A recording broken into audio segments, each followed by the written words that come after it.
নমস্কার বন্ধুরা, রান্না হবে বাঙালিয়ানাতে সবাইকে স্বাগত জানাই। আজকে আমার হেসেলে হচ্ছে পুকুরের দেশি কাঁকড়া। এটা কীভাবে বানাচ্ছি, কি করছি আপনারা একটু দেখে নিন। কাঁকড়া তো সচরাচর বাজারে পাওয়া যায় না। আমার ছেলের খুব প্রিয় এই খাবারটা, কাঁকড়া। তো বাবাকে সবসময় বলে রাখে, বাবা কাঁকড়া পেলে আনবে। তো একটা বাবা যেয়ে দেখে একটা মাসির কাছে কিছু কাঁকড়া আছে।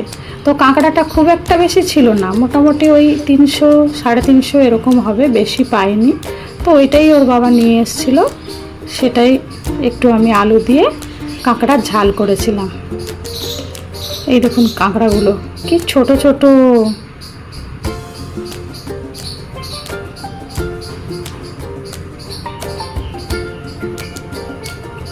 ব্যাস ছাড়ার সাথে সাথে দেখুন কীরকম দৌড়াদৌড়ি লাফালাফি আরম্ভ করেছে। আমি তো এদের পিছনে পুরো পাগলের মতো নিজেও দৌড়াদৌড়ি করছি।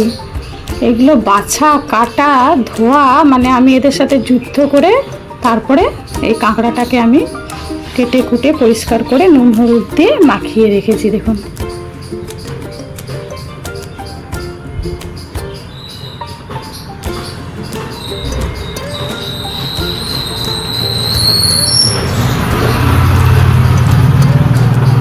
এরপরে কিছু মশলা দেখুন কেটে কুটে রেখেছি। গরম মশলা আছে, এই কাঁকড়া, আলুগুলোকে এইভাবে ডুমো ডুমো করে কেটেছি।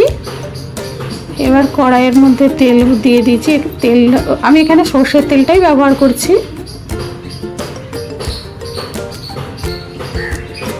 সর্ষের তেলটা গরম হয়ে এসছে।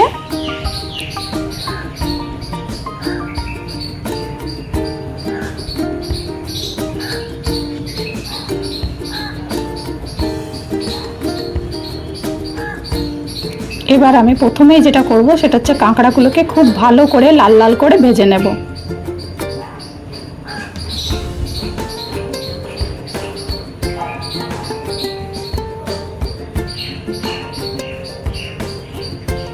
আপনাদের ভিডিওটা ভালো লাগলে অবশ্যই একটা লাইক কমেন্ট শেয়ার করে দেবেন, পাশে থাকবেন, সাবস্ক্রাইব করে দেবেন। আপনাদের ভরসা পেলে আরও ভালো ভালো রান্না করার চেষ্টা করব। আবারও কড়াইয়ে তেল গরম হতে দিয়েছি, কাঁকড়াগুলো ভাজা করে তুলে নিয়েছি।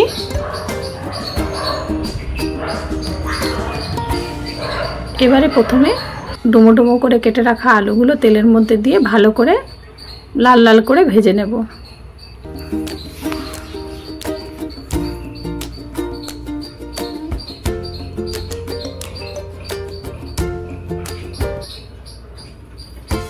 এবার একটু আলুর মধ্যে নুন দিয়ে দিলাম,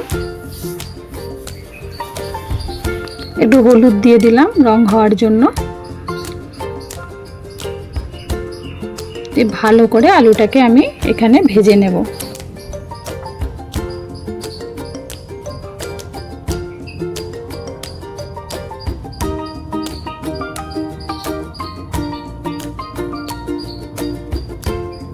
এবার আলুগুলো লাল লাল করে ভাজা হচ্ছে, আলুগুলো তুলে নিচ্ছি।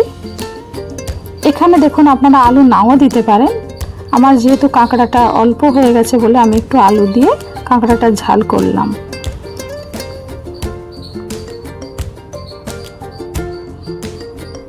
এবার ওই তেলটার মধ্যে আর একটু তেল দিয়ে আমি একটু গোটা জিরে ফোড়ন দিলাম,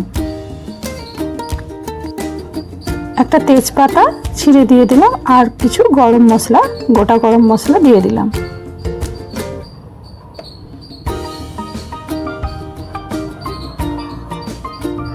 এবার আমি প্রথমে যেটা দেব সেটা হচ্ছে রসুনের বাটাটা দিয়ে দিলাম, দিয়ে কষিয়ে নিচ্ছি। এখানে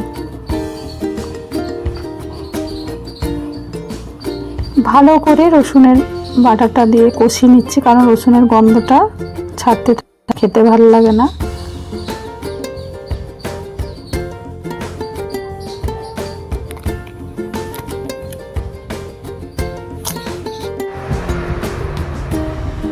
পেঁয়াজটা দিয়ে ভালো করে নাড়াচাড়া করে নিচ্ছি।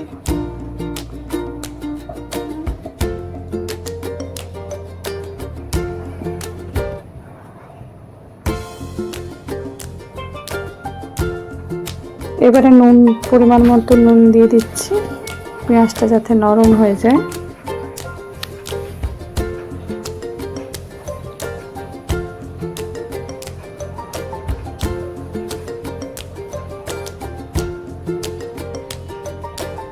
এবার আদা বাটাটা দিয়ে দিলাম, টমেটোর কুচি আর পেঁয়াজ বাটা করে রেখেছিলাম ওটাও দিয়ে দিলাম। সব কিছু দিয়ে ভালো করে মশলাটাকে আমি এখানে কষিয়ে নিচ্ছি।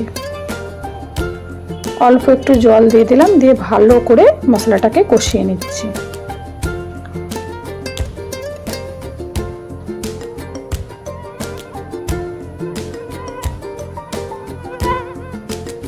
এবার কিছু গুঁড়ো মশলা দিয়ে দিচ্ছি, হলুদ দিয়ে দিলাম,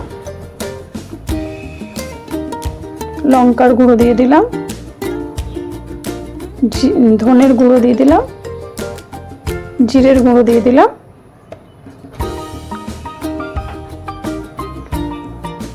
এই সব মশলাগুলোকে দিয়ে আমি ভালো করে কষিয়ে নেব। এটা দিলাম কাশ্মীরি লাল লঙ্কার গুঁড়ো, যাতে কালারটা ভালো আসে। বেশ ভালো করে কষিয়ে নিচ্ছি।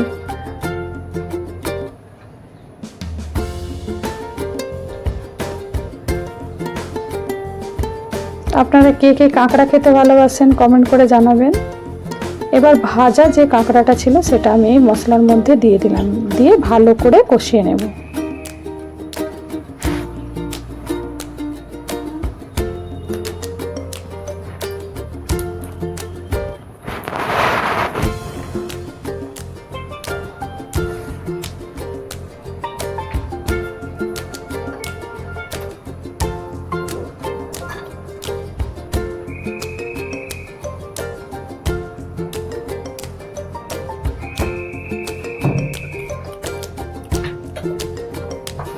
এবার আমি ভাজা আলুটা দিয়ে ভালো করে কষিয়ে নেব।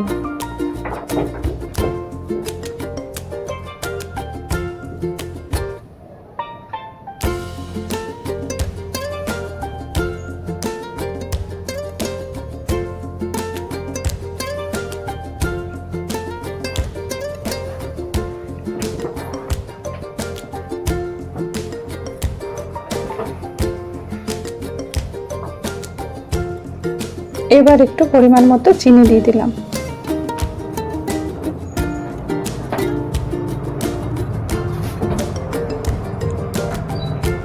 চিনি দিয়েও একটু ভালোভাবে কষিয়ে নিলাম। এবার মশলাটা কষানো হয়ে গেছে, এবার আমি এখানে জল ঢেলে দিচ্ছি।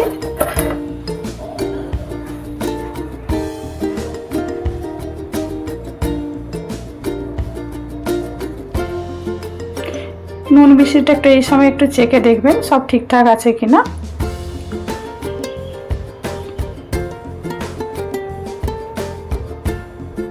এবার আমি এটা ঢাকা দিয়ে দিলাম।